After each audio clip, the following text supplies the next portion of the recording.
ቅዱስ ሚካኤል ወዳጅ ነህ ለሁሉ ዛሬም ቆመሃል በኪዳን ላሉ ቅዱስ ሚካኤል ወዳጅ ነህ ለሁሉ ዛሬም ቆመሃል በኪዳን ላሉ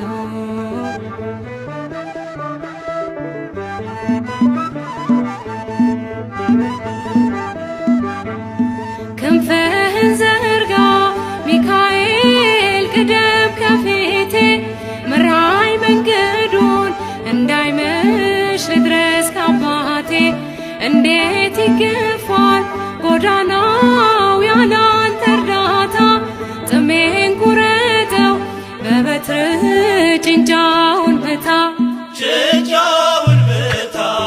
ቅዱስ ሚካኤል ወዳጅ ነህ ለሁሉ ዛሬም ቆመሃል በኪዳን ላይ ዘርግብ ልብሱ ዘመብረቅ አይኑ ዘርግብ ልብሱ ዘመብረቅ ሚካኤል ሐመልማለ ወርቅ ሚካኤል ሐመልማለ ወርቅ ሚካኤል ሐመልማለ ወርቅ ሚካኤል ሐመልማለ ወርቅ አይኑ ዘርግብ ልብሱ ዘመብረቅ አይኑ ዘርግብ ልብሱ ዘመብረቅ ሚካኤል ሐመልማለ ወርቅ ሚካኤል ሐመልማለ ወርቅ ሚካኤል ሐመልማለ ወርቅ ሚካኤል ሐመልማለ ወርቅ አይኑ ዘርግብ ልብሱ ዘመብረቅ አይኑ ዘርግብ ልብሱ ዘመብረቅ ሚካኤል ሐመልማለ ወርቅ ሚካኤል ሐመልማለ ወርቅ ሚካኤል ሐመልማለ ወርቅ ሚካኤል ሐመልማለ ወርቅ። በስመ አብ ወወልድ ወመንፈስ ቅዱስ አህዱ አምላክ አሜን። አንድ አምላክ በሆነ በአብ በወልድ በመንፈስ ቅዱስ ስም ሰኔ 12 በዚች ዕለት የከበረ የመላእክት አለቃ የመልአኩ የቅዱስ ሚካኤል መታሰቢያ በዓል ይከበራል። የሚያከብሩትን ምክንያት እንዲህ ነው። እስክንድሪያ በምትባል ከተማ አክላ ወበጥራ የተባለች ንግስት የንጉስ በጥሊሞስ ልጅ ዙሃል በሚባል ኮከብ ስም ያሰራችው ታላቅ ምኩራብ ነበረና በየዓመቱ ሰኔ 7 በ12ኛ ቀን በዚያ በምኩራብ ህዝብ ተሰብስቦ ታላቅ በዓል ያደርግ ነበር። በዓሉ የሚከበርበት ዕለት ብዙ ፍሪዳዎች ያርዱለት ነበር። እስክንድሮስ እስከተሾመበት ዘመን ድረስ ለዚያ ጣዖት እንዲህ ሲያደርጉ ኖሩ። ይኸውም 300 ዓመተ ምህረት ተፈጽሞ በአራተኛው ምዕት ዓመተ ምህረት ውስጥ ነበር። አባ እለእስክንድሮስ በእስክንድሪያ ከተማ ሊቀ ጵጵስና በተሾመ ጊዜ ጳጳስ ቆስጠንጢኖስ በነገሰ ጊዜ ክርስትና ሃይማኖት ስለተስፋፋች ያን ጣዖት ሊሰብረው ወዶ ሰዎች ከለከሉት። እንዲህም አሉት፣ እኛ በዚህ ቦታ ይህን በዓል ማክበር ለምደናል። እነሆ ካንተ በፊት 18 ሊቃነ ጳጳሳት አልፈዋል። ይህን ልማዳችንን አልለወጡብንም አሉት። አባ እለእስክንድሮስ ግን ገሰጻቸው፣ አስተማራቸው። ስህተታቸውንም በመግለጥ እንዲህ አላቸው፣ ይህ ጣዖት የማይጎዳና የማይጠቅም ነው። እርሱም የሚያመልክ ሰይጣናትን ያመልካቸዋል። ምክሬንስ ብትሰሙ ቀድሞ እንደነበረ አድርጌ ይህን በዓል እሰራላችኋለሁ። ይኸውም ጣዖቱን እንድንሰብረው በረ መልአክ በመልአክ በቅዱስ ሚካኤል ስም ቤተ ክርስቲያን አድርገን እንድንሰይመው ነው አላቸው። እኛም ይህን ታላቅ በዓል እንሰራለን። የሚታረዱትንም ላሞች፣ በጎች ለድሆችና ለጦም አደሮች በከበረ መልአክ ስም ምግብ ይሁን፣ እርሱም በእግዚአብሔር ዘንድ ባለሟልነት ያለው ስለሆነ ስለ እኛ ይማልድልናል። ይህንን ብሎ በዚህ በጎ ምክር አስወደዳቸው። እነርሱም ታዘዙለት። ከዚህም በኋላ ያንን ምኩራብ አድሰው በዚያ በከበረ መልአክ የቅዱስ ሚካኤል ስም ቤተ ክርስቲያን አደረጉት። በዚህች ዕለት አከበሯት። እርሷም የታወቀች ናት። እስላሞች እስከ ነገሱበት ዘመን ኑራ ከዚያ በኋላ አፍርሰዋታል። ይህም በዓል ተሰራ፣ እስከ ዛሬም ጸንቶ ይኖራል። ዳግመኛም በዚህች ዕለት እግዚአብሔር የመላእክት አለቃ ቅዱስ ሚካኤል በነገድ ውስጥ በመላእክት ሁሉ ላይ በብዙ ክብር ሾመው። ይህ የከበረ መልአክ ክብር ይግባውና በጌታችን ፊት ስለ ሰው ልጆች ስለ ፍጥረት ሁሉ ይለምናልና ይማልድልናልም። የዚህ የከበረ የመላእክት አለቃ ቅዱስ ሚካኤል ተአምራቱ ብዙ ናቸው። ከነዚህም አንዱ ይህ ነው። እግዚአብሔር የሚፈራ አንድ ሰው ነበረ። እርሱም የከበረ የሚካኤልን የበዓሉን መታሰቢያ በየወሩ በ12ኛ ቀን ይልቁንም በሰኔና በህዳር ወር አብልጦ ያከብር ነበር። በጎረቤቶቹ ርኅራኄ የሌለው አንድ ባለጠጋ ሰው ነበረ። ይህ እግዚአብሔር የሚፈራው ሰው የከበረ መልአክ የሚካኤልን በዓል በሚያደርግበት ጊዜ ይጠላውና ያቃልለው ነበር። ለድሆችም ስለ መራራቱ ይዘባበትበት ነበር።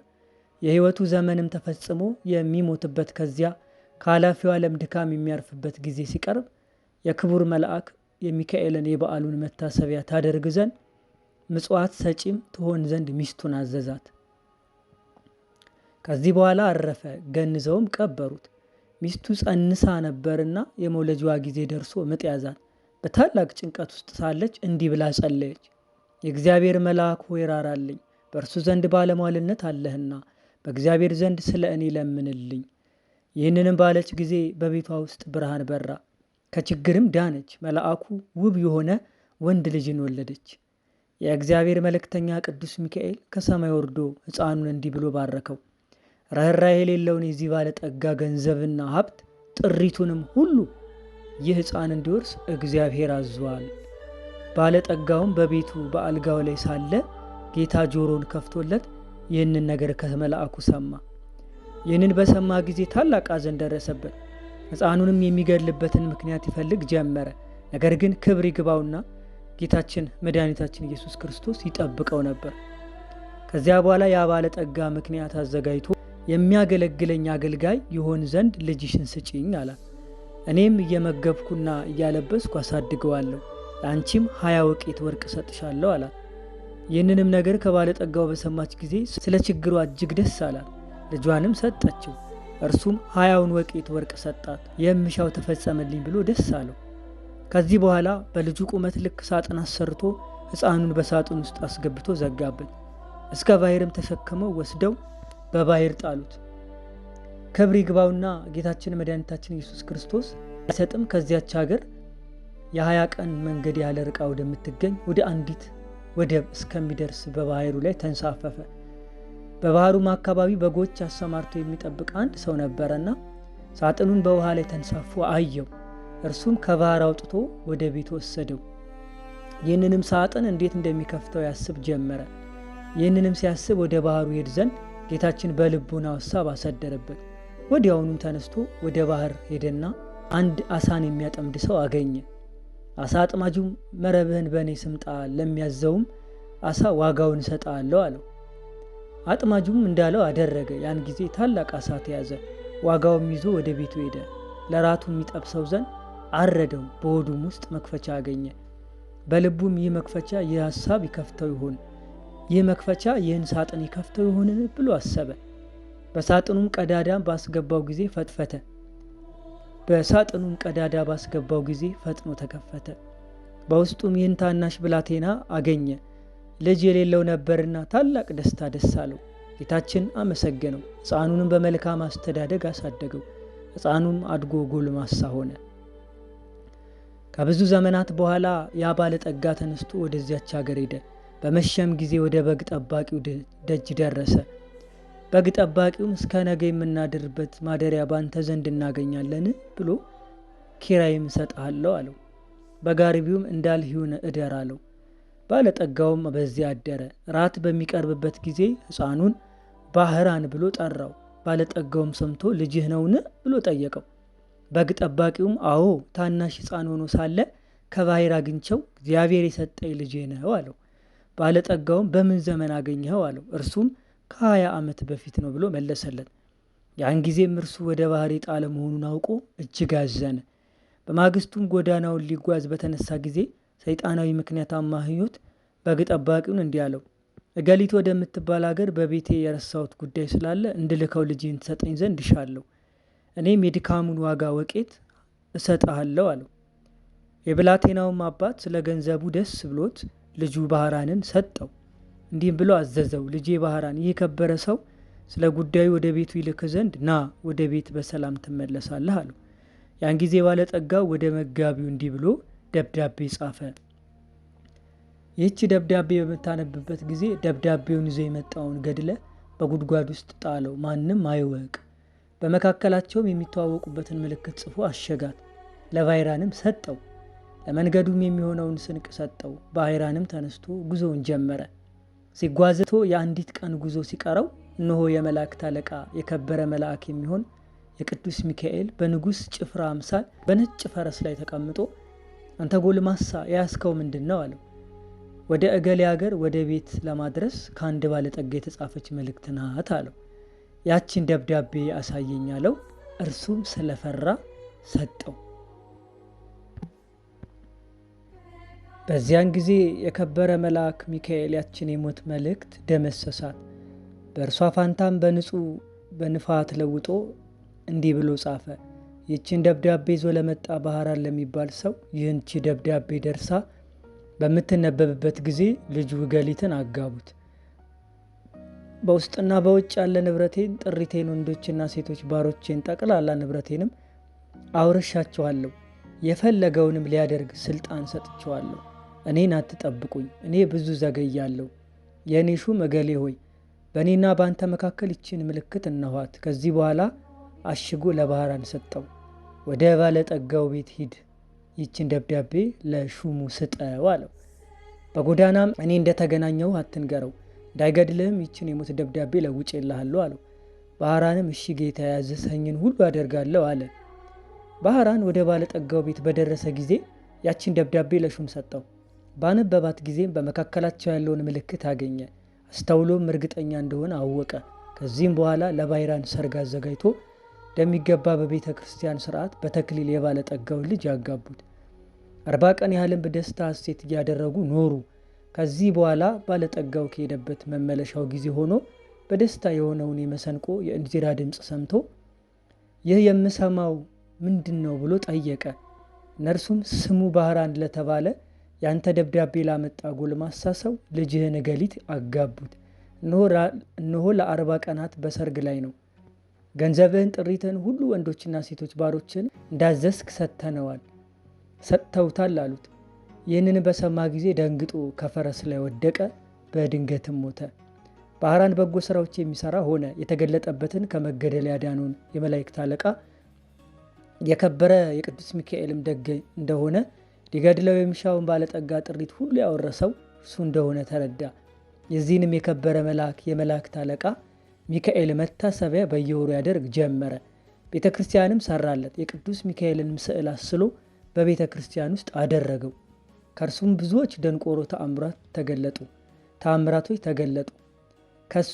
ከእርሱም ብዙዎች ድንቆች ተአምራቶች ተገለጡ። ባህራንም ቅስና ተሹሞ እስከ ዕለተ ሞቱ በዚያች ቤተ ክርስቲያን ውስጥ የሚያገለግል ሆኖ ኖረ። በዚህ በከበረ የመላእክት አለቃ ሚካኤል ማላጅነት ከእናቱ ከአባቱ ከልጆቹ ጋራም የዘላለም ሕይወትን ወረሰ። መድኃኒታችን በተነሳ ቀን ይህ ክቡር መልአክ ሚካኤል ከውስጠኛው መጋረጃ ውስጥ ገብቶ በክብር ባለቤትን ፊት እንዲህ ያለ ይለምንልናል።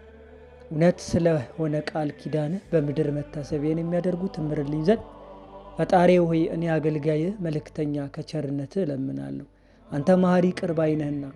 የክብር ባለቤት ጌታችን እንዲህ ብሎ ይመልስለታል። የመንፈሳውያን ሰማያውያን መላእክት አለቃቸው ሚካኤል ሆይ መታሰቢያን የሚያደርግ ሁሉ መሸከም እንደምትችል ከሲኦል 3 ጊዜ በክንፎች ተሸክመ እንድታወጣ እኔ አዝዣለሁ።